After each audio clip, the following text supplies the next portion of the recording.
2016 फेब्रवरी मासस्य सम्भाषणसन्देशः। कथा अध्ययनं ज्ञानसङ्ग्रहाय। कथाकारः नवनीतशर्मा। सः कश्चन सर्वकारीयः विद्यालयः। परीक्षायाम् अधिकान् अङ्कान् प्राप्तवतः सत्काराय कार्यक्रमः आयोजितः अस्ति। अधिकान् अङ्कान् प्राप्तवान् बालकः सभायाः अग्रे आसन्दे उपविष्टः अस्ति। सभा आरब्धा।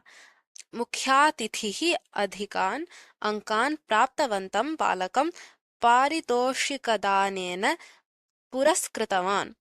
एतस्य सामान्यज्ञानं परीक्षणीयम् इति इच्छा तस्मिन् उत्पन्ना। अतः सः पठ्येतरविषयान् अधिकृत्य 5 प्रश्नान् पृष्टवान्। किन्तु सः बालः एकस्य अपि उत्तरं न दत्तवान्। मुख्यातिथिः तं बालकं पृष्टवान्, मया पृष्टस्य एकस्यापि प्रश्नस्य उत्तरं न दत्तं त्वया। एवं तर्हि परीक्षायाम् अधिकाः अङ्काः कथं प्राप्ताः इति। सः बालकः उक्तवान्, अहम् उत्तराणि कण्ठस्थीकरोमि, ततः उत्तराणि लिखामि।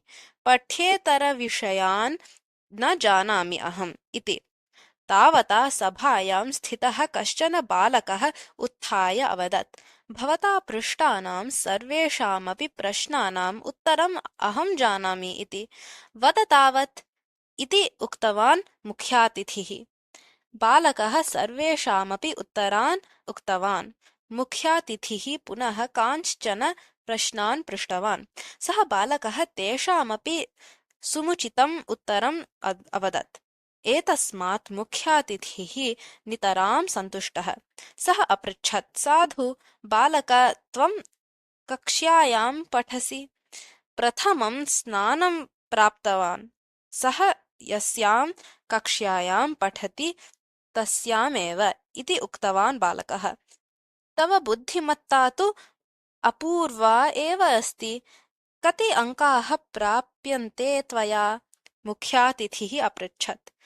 उत्तमाः अङ्काः एव प्राप्यन्ते। द्वितीयं तृतीयं वा स्थानं प्राप्नोमि अहम्।